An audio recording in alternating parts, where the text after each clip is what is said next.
Hola, ¿qué tal? Espero que estéis muy bien, todos, todas. Este es un vídeo que hace mucho tiempo que quería hacer, pero bueno, estaban en las causas, pero hasta ahora parece que no se han dado las condiciones para hacerlo. Se trata de hablaros de una oración que compuse para mi maestro raíz, Lamazopa Rinpoché.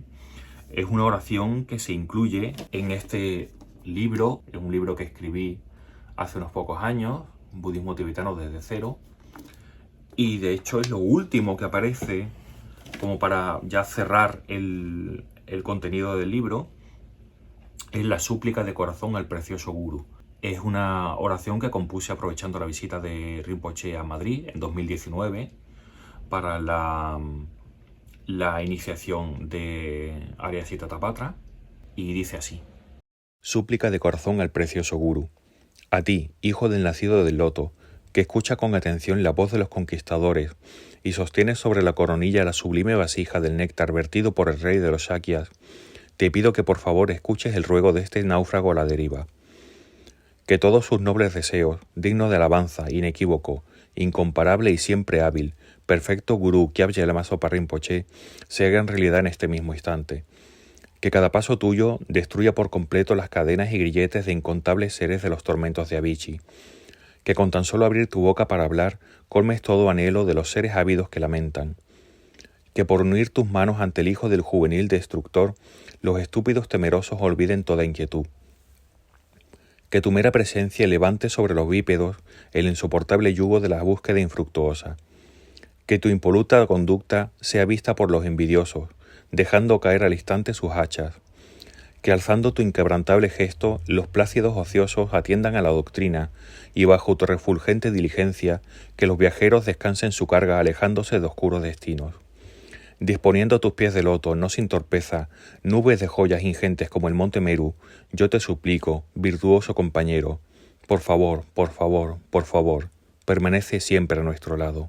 El torpe, distraído y perezoso, Carlos J. de Pedro, Tupten Choyin, Madrid, España, 2019. Ahora vamos a ver el significado de esta oración, los detalles, ¿no? Para empezar, el título dice súplica de corazón al precioso Guru. Cuando se dice que es de corazón, se da a entender que es algo de acuerdo con el Dharma. Así que al principio dice, a ti, hijo del nacido del loto. Se dice que Lamazopa Rinpoché es el hijo del nacido del loto. ¿Quién es el nacido del loto? Pues como muchos de vosotros sabréis, el nacido del loto es Padmasambhava, conocido como Guru Rinpoché por los tibetanos. Es quien introdujo de forma más generalizada el budismo tántrico en el Tíbet.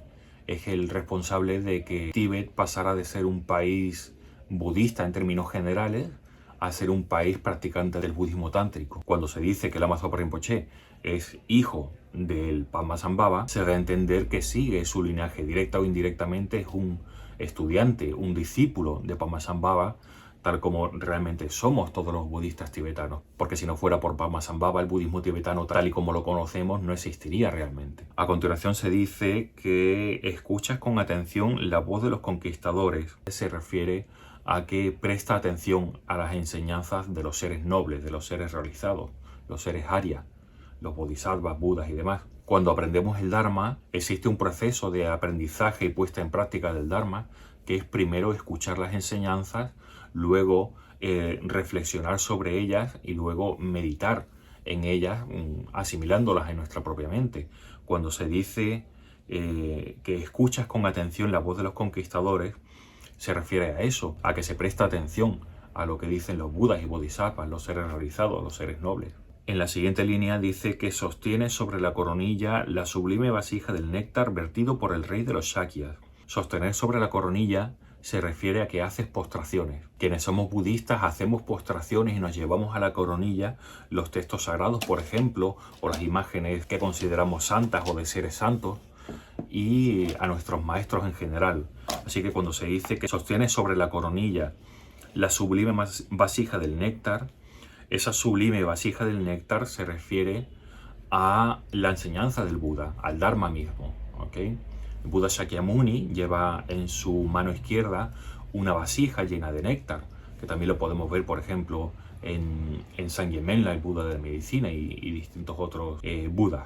Así que cuando se dice que Rinpoché sostiene sobre su coronilla la sublime vasija del néctar, se refiere a que hace postraciones y se lleva a su propia coronilla el Dharma del Buda. Ahora, ¿de dónde sale ese néctar? ¿De quién es esa vasija? Pues se dice que es el néctar vertido por el rey de los Shakyas. El rey de los Shakyas es el Buda Shakyamuni. Entonces se dice que te pido por favor escuches el ruego de este náufrago a la deriva. Escuchar el ruego se refiere a que por favor prestes atención a lo que digo a continuación. Este náufrago a la deriva es una forma de referirme a mí mismo. Náufrago a la deriva significa que soy un ser ordinario, soy un ser ignorante, que estoy perdido en el samsara, y por eso te ruego que por favor escuches lo que quiero decirte, porque necesito ayuda, porque estoy perdido, necesito orientación.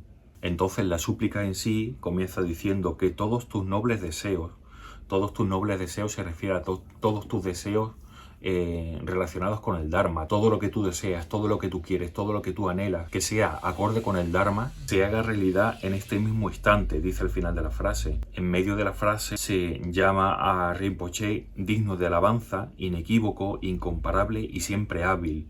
Digno de alabanza quiere decir que es un maestro plenamente cualificado, de acuerdo con lo indicado en el Lamrim y otros textos, donde se indica cuáles son las condiciones que debe reunir un gurú perfecto, un maestro plenamente cualificado.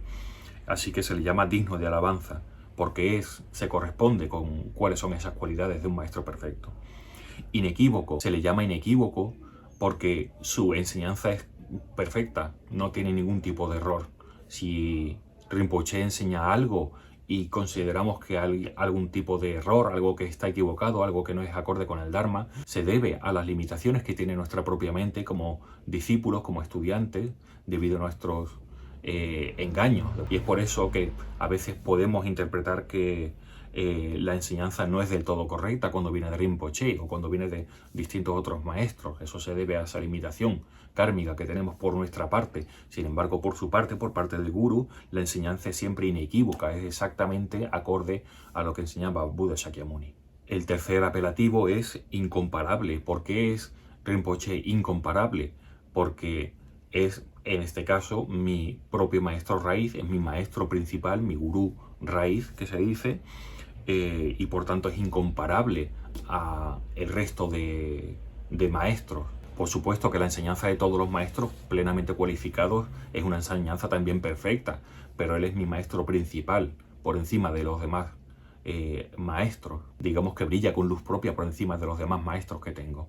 Por supuesto respetando esa línea que lo separa de los que son sus propios maestros, por ejemplo su santidad el Dalai Lama. En este caso su santidad el Dalai Lama no es mi gurú raíz, pero está por encima de Lama Zopa Rinpoche en cuanto a devoción, etc. Sin embargo, como Rinpoche es mi maestro principal, por eso se dice que es incomparable. También se dice que es siempre hábil. Siempre hábil se refiere a esos métodos hábiles que utiliza Rinpoche para transmitirnos ese Dharma. Los métodos hábiles son las formas que tienen los maestros de hacernos comprender el Dharma y hacernos evolucionar en el Dharma, que no importa si son consideradas formas ortodoxas o heterodoxas, el caso es que sirven para profundizar en el Dharma por nuestra parte como discípulos, como estudiantes. A consecuencia de todo esto es un perfecto gurú, ¿okay? Que todos tus nobles deseos, digno de alabanza, inequívoco, incomparable y siempre hábil, perfecto gurú, Kyabje Lama Zopa Rinpoche, se hagan realidad en este mismo instante, es decir, que todos los seres se liberen del sufrimiento, etc. Luego viene otra parte que está compuesta por distintos niveles, por decirlo así. El primero de ellos es que cada paso tuyo destruya por completo las cadenas y grilletes de incontables seres de los tormentos de Avicii. Cada paso tuyo significa cada acción que realice el maestro, que con cualquier tipo de actividad que lleve a cabo Rinpoche se destruyan por completo esas cadenas y grilletes de incontables seres de los tormentos de Avicii.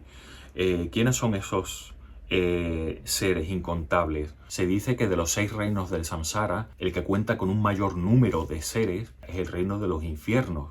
De esos infiernos, el peor de todos ellos es el infierno de Avicii. En algunas escrituras se menciona a Avicii como el infierno más profundo. Por eso, como hay tantos seres en el infierno, tanto en Avicii como en los demás, se dice que son incontables. Y se dice que llevan cadenas y grilletes porque muchos de los seres que viven en los infiernos pues están sometidos al yugo de la tortura, los maltratos, el abuso, etc. Y por eso están encadenados y llevan grilletes pesados, etcétera, ¿no? Por eso cuando se dice que cada paso tuyo destruya por completo las cadenas y grilletes de los incontables seres de los tormentos de Avicii, es una forma de expresar que cada acción que realice Rinpoché solo pueda servir para que todos esos seres se vean liberados de todos esos tormentos. A continuación se dice que con tan solo abrir tu boca para hablar, colmes todo anhelo de los seres ávidos que lamentan. ¿Quiénes son los seres ávidos que lamentan? Los seres ávidos es otra forma de hablar de los espíritus hambrientos. Son unos seres que siempre tienen mucha avidez, mucha desesperación, mucha angustia, mucha ansiedad. Y eso se manifiesta en una insoportable sensación de hambre, sed, frío, calor, etc. Cuando se dice que con tan solo abrir tu boca para hablar, significa que con cualquier mínima palabra de Dharma que diga Rinpoché, se colme todo el anhelo, es decir, se cumplan, se satisfagan todos los deseos que tienen esos seres que lamentan, esos espíritus hambrientos. A continuación se dice que por unir tus manos ante el hijo del juvenil destructor, los estúpidos temerosos olviden toda inquietud. Cuando se dice unir tus manos, significa hacer postraciones. ¿Ante quién hace Rinpoché postraciones? Ante el hijo del juvenil destructor. ¿Quién es el hijo del juvenil destructor? El juvenil destructor es otra forma de referirnos a Manjushri. ¿Qué encarna Manjushri? Encarna la sabiduría perfecta, la sabiduría de la vacuidad, la sabiduría de cómo son realmente las cosas, cómo existen todos los fenómenos, qué es Dharma, qué no es Dharma, etc. A Manjushri, que se le representa siempre con una espada en la mano, significando que corta de raíz todo la ignorancia, que es la raíz de todo sufrimiento, y además se le representa siempre con el aspecto de alguien muy joven, casi un adolescente.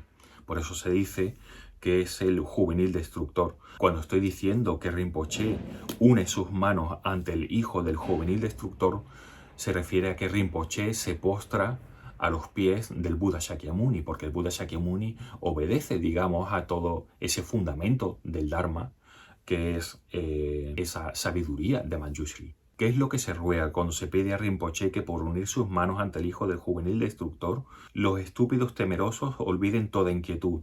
Aquí nos estamos refiriendo a los animales, al reino de los seres animales. ¿Ok? Se habla de ellos como los estúpidos temerosos, no porque sean estúpidos en un sentido peyorativo, sino porque no tienen esa capacidad intelectual que tenemos los seres humanos para comprender el Dharma, para muchas veces entender lo que está bien, lo que está mal. No comprenden del todo bien qué es lo que les va a proporcionar más felicidad o más sufrimiento. Por eso se dice que son estúpidos, temerosos. ¿Temerosos por qué? Porque la vida de la mayoría de los animales está dominada por el miedo. Siempre tienen que estar vigilando que no se los coman otros animales, que no los cacen los seres humanos, etc. Por eso, para que se liberen de toda esa inquietud, de todo ese miedo, que Rinpoché una sus manos ante la sabiduría de Manjushri, que está manifestada por medio de la enseñanza de Buda Shakyamuni. A continuación dice que tu mera presencia levante sobre los bípedos el insoportable yugo de la búsqueda infructuosa. Su mera presencia significa el hecho de que esté aquí compartiendo mundo con nosotros, ¿no? Y nunca mejor dicho lo de nosotros, porque los bípedos, es decir, los que andan sobre dos pies, somos los seres humanos, el reino siguiente, ¿vale? En esos 6 reinos de existencia, desde el más inferior al más superior. La búsqueda infructuosa se refiere a que lo que caracteriza a los seres humanos es que pretendemos buscar la felicidad donde no está. Nos equivocamos en ese sentido y por eso necesitamos el Dharma. Cuando se dice de levantar el insoportable yugo de esa búsqueda infructuosa, se refiere a vernos liberados de ese tormento de no encontrar nunca la felicidad allá donde la buscamos. Dicho de otra forma, que la mera presencia de Rinpoché solo puede servir para que busquemos la felicidad donde está realmente. La oración sigue diciendo que tu impoluta conducta sea vista por los envidiosos, dejando caer al instante sus hachas. Los envidiosos que tienen hachas se refieren a los semidioses. Yo prefiero referirme a ellos por su nombre sánscrito, Shura.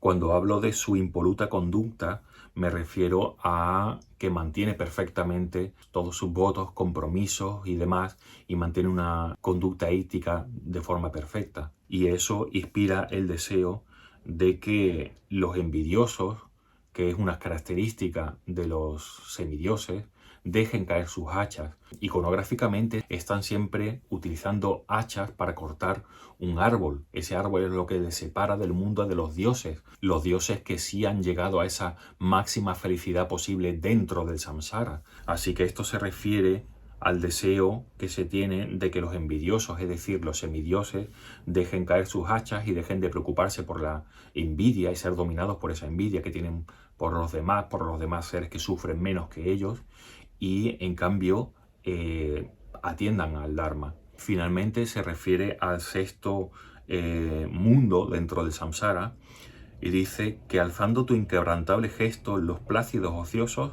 atiendan a la doctrina. Alzando tu inquebrantable gesto se refiere a que Rinpoche enseña y por tanto muestra los distintos mudras. En la práctica budista vajrayana se hacen distintos mudras, distintos movimientos, y como hemos visto antes, Manjushri, que sostiene la espada sobre su cabeza, Tara levantando su pierna, también es un mudra, una posición del cuerpo. También en distintas representaciones del propio Buda Shakyamuni se le presenta haciendo el mudra del primer giro de la rueda del Dharma, del segundo giro de la rueda del Dharma y del tercer giro de la rueda del Dharma. Por eso podemos ver distintas representaciones de distintos Budas, incluso el propio Buda Shakyamuni. Cuando se habla de alzar su inquebrantable gesto, el inquebrantable gesto se refiere a toda enseñanza, a toda esa transmisión del Dharma que hace Rinpoche, que tiene la cualidad de ser inquebrantable. Inquebrantable se refiere a que tiene la propiedad de ser Vajra, es decir, totalmente irrompible, completamente perfecto, que no tiene ningún tipo de otra sustancia, otro peligro que lo corroa, que lo corrompa, porque la enseñanza Vajra es siempre completamente perfecto, no tiene ningún tipo de error. Por eso se dice que alzando tu inquebrantable gesto, es decir, mostrando el Dharma de forma completamente impoluta, los plácidos ociosos atiendan a la doctrina. ¿Quiénes son los plácidos ociosos? Se llama plácidos ociosos a los dioses. Son los seres de samsara que menos sufren, están completamente entregados a una sensación permanente de placer absoluto. Esa distracción hace que no presten atención a la ley de causa y efecto, la ley del karma. No se preocupan en absoluto por generar buenas causas para tener un buen renacimiento cuando se acabe su vida como Dios. Por eso se dice que Rinpoche, por favor, muestra tu inquebrantable gesto, esa enseñanza Vajra perfectamente completa y sin error, para que esos dioses que están tan entretenidos en los placeres atiendan a la doctrina. Y sabemos que acompañando a esos 6 reinos de existencia que hemos visto, está también el de los seres transmigrantes, es decir, los seres del estado intermedio, que se les suele llamar, que son los seres que no se encuentran en este momento preciso, no se encuentran en ninguno de los 6 reinos de existencia, sino que están entre medias entre unos y otros. Es decir, que están en el bardo, están en proceso de muerte y renacimiento. A todos esos seres me refiero cuando digo que bajo tu refulgente diligencia que los viajeros descansen su carga, alejándose de oscuros destinos. Esa refulgente diligencia se refiere una vez más a esa influencia, esa enseñanza perfecta de Rinpoche. ¿Para qué? Para que los viajeros descansen su carga alejándose de los oscuros destinos. Descansar su carga significa deshacerse de todo el karma negativo que tienen. Por tanto, si no tienen karma negativo, el destino que les espera en su vida siguiente no será un oscuro destino, no será una mala vida, será una vida favorable para su felicidad. Finalmente se hace un ofrecimiento y se dice: disponiendo a tus pies de loto, no sin torpeza, nubes de joyas ingentes como el monte Meru, yo te suplico, virtuoso compañero. Disponer a sus pies de loto significa que los ofrecimientos siempre se ponen a los pies de los seres santos, los seres realizados, los Budas, Bodhisattvas, etc. Y puesto que son seres que viven de acuerdo con el Dharma, sus pies son de loto. Ya sabéis que simbólicamente el Dharma está simbolizado por una flor de loto, entre otras cosas, porque la flor de loto se caracteriza que nace debajo del barro, del fango, de las aguas estancadas. Sin embargo, cuando sale por encima de la superficie del agua, es perfectamente pura, limpia, sin ningún tipo de mancha, preciosa, grande, luminosa, etc., ¿no? Por eso se dice que los seres elevados, los seres que no son seres ordinarios, tienen pies de loto, porque nacen de ese loto. Esa es la razón por la que todas las estatuas que tenemos en nuestros altares, que vemos en las tancas, etcétera, todas esas deidades devocionales, meditacionales y demás, todas tienen una base de loto para empezar. Se dispone ante sus pies de loto no sin torpeza. No sin torpeza significa que soy un ser ordinario. Por eso pido disculpas si algún tipo de ofrecimiento, algún tipo de súplica, algún tipo de petición al gurú se hace con algún tipo de error, porque soy un ser ordinario, un ser ignorante y puedo equivocarme. Por eso lo hago no sin torpeza. ¿Y qué es lo que pongo a sus pies de loto? Pongo nubes de joyas ingentes como el monte Meru. Como sabemos, el monte Meru es gigantesco. De hecho, es donde viven todos esos seres de los distintos reinos, incluso los dioses, etcétera. Viven todos en distintas partes y alrededor del monte Meru, con lo cual el monte Meru es gigantesco, es descomunal, es inimaginable, ¿no? ¿Por qué se presenta todo esto? Porque, como se dice a continuación, yo te suplico, virtuoso compañero. El virtuoso compañero o el amigo virtuoso se refiere a los gurús, ¿no? Por favor, por favor, por favor, permanece siempre a nuestro lado. Lo de decir por favor 3 veces es porque existe la tradición de que cuando se ruega un tipo de enseñanza, una iniciación, alguna petición formal a los maestros, a los budas, etc., se les pide 3 veces. Permanece siempre a nuestro lado. Lama Zopa Rinpoche es un bodhisattva que trabaja por el beneficio de todos los seres, así que esa es la característica de los bodhisattvas, que renacen una y otra vez, incluso pudiendo estar su mente liberada, deciden voluntariamente volver a este mundo, a hacernos compañía para instruirnos de forma directa en el Dharma y ayudarnos a empujarnos un poco hacia la felicidad auténtica. Por eso, por favor, por favor, por favor, permanece siempre a nuestro lado, en el sentido de que por favor continúa a nuestro lado, haznos compañía, no dejes de guiarnos hasta el final, hasta que se acabe el samsara. Y finalmente, ya para terminar, la firma, ¿no? Que es el torpe, distraído y perezoso Thupten Choyin. Thupten Choyin es mi nombre de refugio y me considero a mí mismo torpe, distraído y perezoso. Torpe, ¿por qué?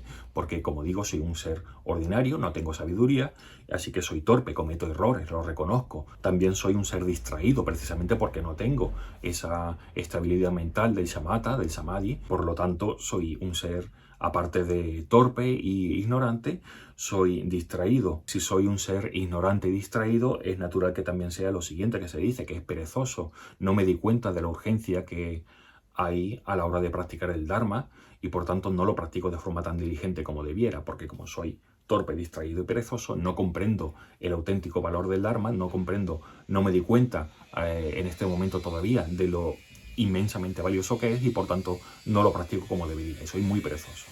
Y bueno, y esta es la explicación que quería compartir con vosotros desde hace tiempo y bueno, parece que se han dado las condiciones para que pueda llevarlo a cabo y espero que os parezca bien esta oración. Por supuesto, si Lama Zopa Rinpoche es también vuestro gurú raíz, faltaría más. Esto no lo hago yo solo por mí y para mí, sino para beneficiar a todos los seres dentro de mí, esa ignorancia, esa torpeza y esa pereza. Así que, por supuesto, soy 100% libres de dedicar esa misma oración, si queréis, a Lama Zopa Rinpoche, para que generéis muchos méritos y que podamos seguir siempre bajo ese ala protectora de Lama Zopa Rinpoche. Okay. Muchas gracias.